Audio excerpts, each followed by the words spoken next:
Hello lovely viewers, welcome to another episode of this Photoshop tutorials. Okay, so since day one, I think this is the third video on the Photoshop course, and we've looked at some basic features or tools of the Photoshop app and other features as well. So today we are going to look at two main things, but before we start, I would like for you to subscribe to this channel, hit on the like button, and also comment for me, please. Your comment really do matter. Okay, you see, really I don't see your comment down there. You can ask any question that bothers you. If you don't get anything, you just ask and I'll provide answers to it in the next video I'll make, of course. Okay, and you can also share it with your friends and loved ones as well, so that they can also benefit from this channel. Okay, so let's move on. Today, as I said, we are going to look at two main things. That's the first one is to deal with the shapes. Okay, we looked at the shapes the other time, but we didn't go much into it. So today we are going to look at the shapes and the brush as well. Okay, we will look at some basic features of the brush, but with the shapes we are going into full details of the shapes. Okay, the brush, as we are moving on and we start practical work, you see things will be more clearer as we move on. Okay, so first I'll launch my app. Sorry for that. Okay, so I launch my app, then I create this new file. This was something I was doing earlier, don't worry. Okay, so I create this new file. This is our work area. I use 4x4 feet with a resolution of 300. And if you don't have the same window as mine, okay, you come to this button here, come and select essentials, okay, and we will get on the same page here, okay, so that we can all follow with the same screen. Now, as I said, we will look at shapes and the brush. So let's start with the shapes. We can first of all start with the rectangular shape or the rectangle tool. Okay, so normally with the shapes, okay, whenever you want to draw it, you just click and drag across to anywhere you want to move it. Okay, but when you want to get a precise size, okay, or the correct size, let's say in a square form, okay, whenever you are drawing it in a square form or any other form and you don't want it to be distorted whilst you are drawing, you have to press and hold the shift key. So I'll try an example whilst I'm pressing and holding the shift key. Okay, you see this shape is not distorting, however I drag it and it's still all sizes are equal. That's when you press on the shift key. That's how it happens for you. All sizes will be the same. Okay, let's clear the screen off. Now let's look at the rounded rectangle as well. That's a rectangle with rounded edges. Okay, so you click and drag with that one as well. Okay, so you see the edges are rounded, but how do you control the edges here? We have a button for that. Okay, so that's when we come to this top side, we see radius here. Okay, currently 75 pixels. You can put your cursor on the radius, you see this kind of arrow, then you click and drag to the left. As you click and drag, okay, so it's now 16. So let's try and create another rounded rectangle and compare it to the first one and see how it goes. Okay, so let's look at the edges of the first one and the edges of the second one. We see that there's a big difference now. This one has a little or less edge, and this one has a very rounded edge. Okay, we can also increase it to about 246 and draw another one here. Okay, now you see this one is rounded throughout. Okay, so these are some of the features of the rounded rectangle. Okay, now let's move on to the oval or the ellipse tool. This is the ellipse tool. The ellipse tool works is the same as the rounded rectangle and the rectangle. You press and hold shift and it will not distort, but look, without the shift it distorted. Now let's hold the shift and see. You see it's not distorting. You see? Okay, so that's the difference. With the shift key, all sizes will be the same, both the length, the width, or whatever, they will all have the same sizes. Okay, now let's not waste time here and move on. With these are the basic stuff, so I hope you get it. Now let's look at the polygon tool. The polygon is all the shapes that has all the shapes here that have more edges. Okay, let's say the triangle, it has 3 edges, so it's a polygon with 3 edges or 3 sides. Okay, and the square, of course, is also a polygon because it has 4 edges, so more than 2 edges is a polygon, right? So currently, how we maintain our polygon, the size of our polygon is shown up here. That's the size. Currently is displaying 3 here, so it means when we draw anything, it will display a triangle. Okay, as you can see, we have a triangle here. Okay, but let's try and increase it to 4 and draw another one. You see we have what, a square here. Now let's make it about 10. Okay, so let's make it 10. Sorry, let me draw it here so that we can. Now let's count the areas. Size 1 2 3 4 5 6 7 8 9 10.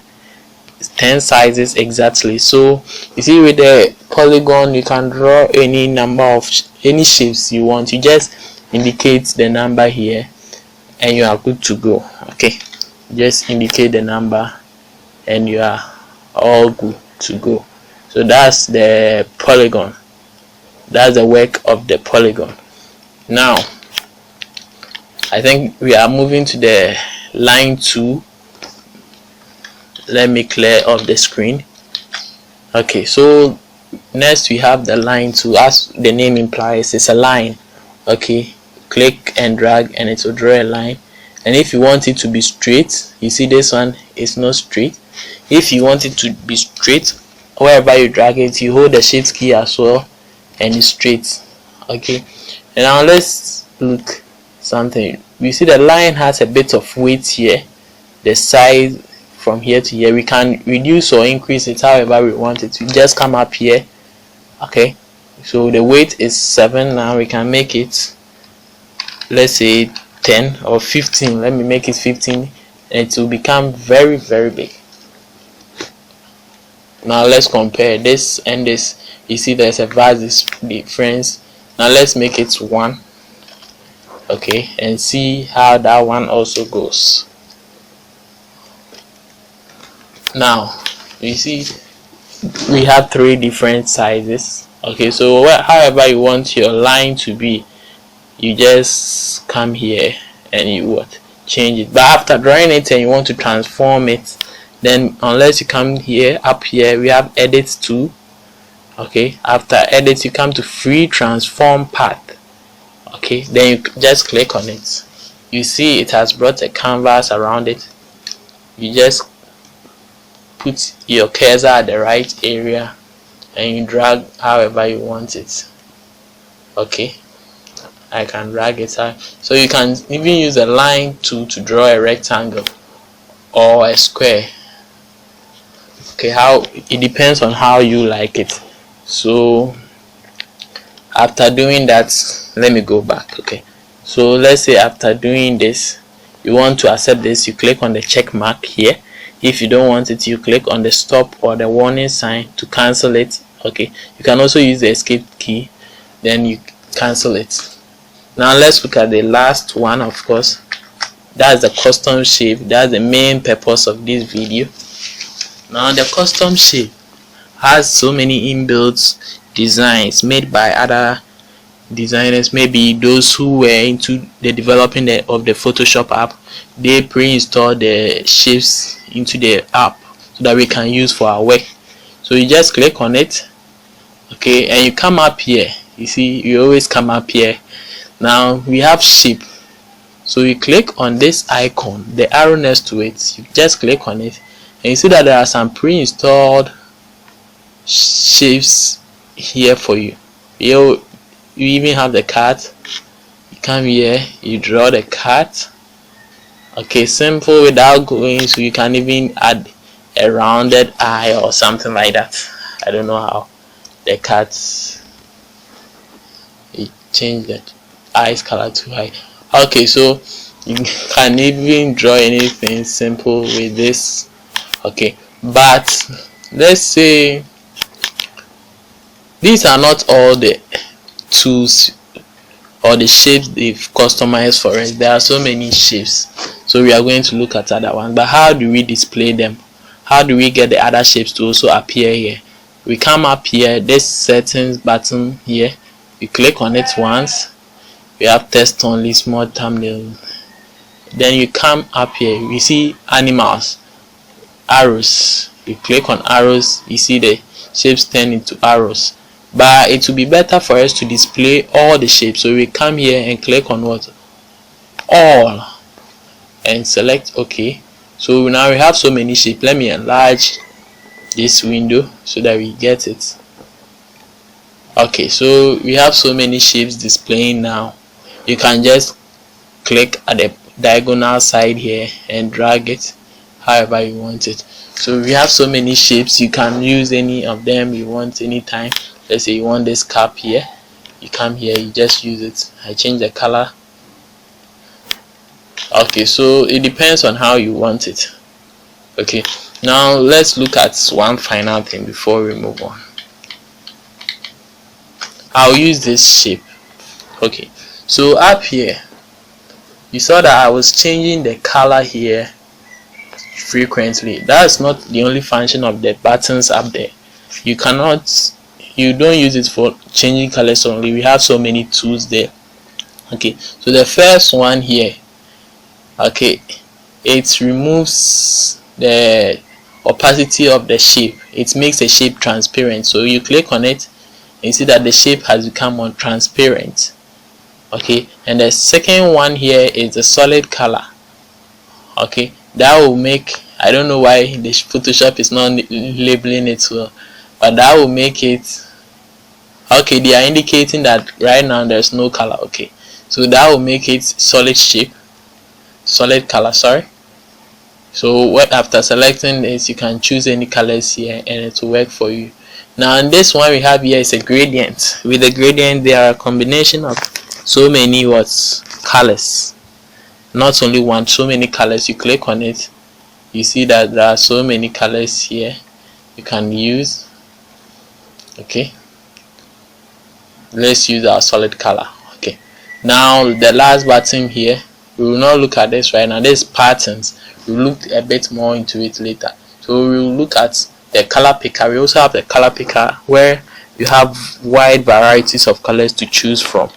Okay, so with this one you have so many colors. You see the colors here are limited. Okay, so you just select any good color here. Let's say you select this color and you see that it's not showing, displaying here. You can add it to it by just clicking add to swatches, then you name it swatch 1 and it will be displayed here. Okay, so however you want it. So let's say we go with this color, you see it displaying here. Now the next one we have the stroke. Okay, the stroke is the outline, the line around the shape. Let's look at something here. When I hit the color, you see this black line around it is called the stroke. Okay, so here too we have the stroke. We can hide it, okay, or we can give it a color. Currently you see that the colors we are applying are not affecting the shape, right? Yes, because here this is the weight of the shape or the stroke and it's currently 0.00, so it will only display only if we increase it. So let's try and increase it. You see the stroke coming up. Okay, so let's reduce it a bit. Now you change the color and you see the effects coming in place, or you can use this color picker to change the color or do anything that's off. Okay, so that's with the stroke and the shape. With the stroke tool, you can give it a gradient color. Okay, can give it a gradient color. Don't worry if you don't have all these gradients. These are ones I created on my own. I'll show you how to create it in the future, but for now I think there will be about 10 gradients for you to use. Okay, so that's with the shapes for now. I think we can move on with the brush tool as well. Okay, so the brush tool, sorry, let me clear this off. On the toolbar we have the brush tool here. Okay, you just click on it and it displays here. Now let's look at some of the properties of the brush tool. The first one up here, we have the opacity. Opacity will indicate the deepness or the brightness of the stroke you are going to create, and the flow is going to indicate how smooth the edges will be, or how sometimes it will make it in a blur or scattered form. Okay, so let's say the flow is currently 100, the opacity is 100. Let's try to create anything. We are, forgive me, my brush, I'm not good with the mouse. Okay, so if I'm a little bit rough, you just forgive me. Okay, so there's something we've created with the brush tool. Now let's try and reduce the flow and create the same thing next to it. Let's make the flow about, let's say, 20%. Okay, now let's try and draw, and you see the difference. You see the edges are become less smoother. Let me make it about 3, and you see, although it also decreases the opacity, but it deals with more about the edges. You see, these ones have very smooth and fine edges, while these have very scattered and rough edges. Okay, so that's with the flow and opacity. Let me remove this here and let me reduce the opacity to about 50 or 42. Okay, and I draw. You see the opacity, the color just reduced, but the edges are still smooth. So that's the difference between the opacity and the flow. You get it? Okay, so now let's continue.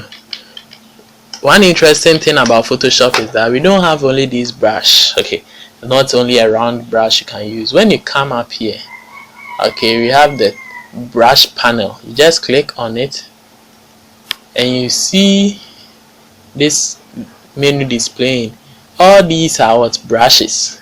You can download even brushes. This is a brush. Okay, although it looks like a leaf, it's a brush. You can apply it here. You click and you see. So these are all what? Brushes in the Photoshop app. Not like the paint application that when we talk about brushes, the brush only the rounded one or anything. Now if you want to increase the size of your brush, you just right click, then you increase it this way. Okay, it's too big, this is too big. Okay, then you click. But with this one, if you try and move it like the stroke, you see it wouldn't give you a shape you would like. So you just click it at a destination. If you want it to be deeper, you just continue clicking it and it's now deep, although the opacity is 42. But clicking it at the specific area for a while will deepen it. Okay, so that is with the brush for now. The next time we meet, we will look at so many other things. We will look at how to remove the background of images or change it in the Photoshop app. Although I've showed you a way to do it on the phone, we'll learn a way to also do it with this app as well. So we will have a lot to learn in the next video. Please make sure you stick around and you don't miss out. It's a must watch video, I promise you. We are gradually entering. After removing background, we'll start doing some creative works out there. Okay, so I'll end here for today. I hope you loved the video. If you loved it, please just show a nice and appealing emoji in the comment section to show your love, or you can just write you loved it or anything, or any other way to show your appreciation. And the next time we meet, we look at a lot more. Thank you once again, and bye bye.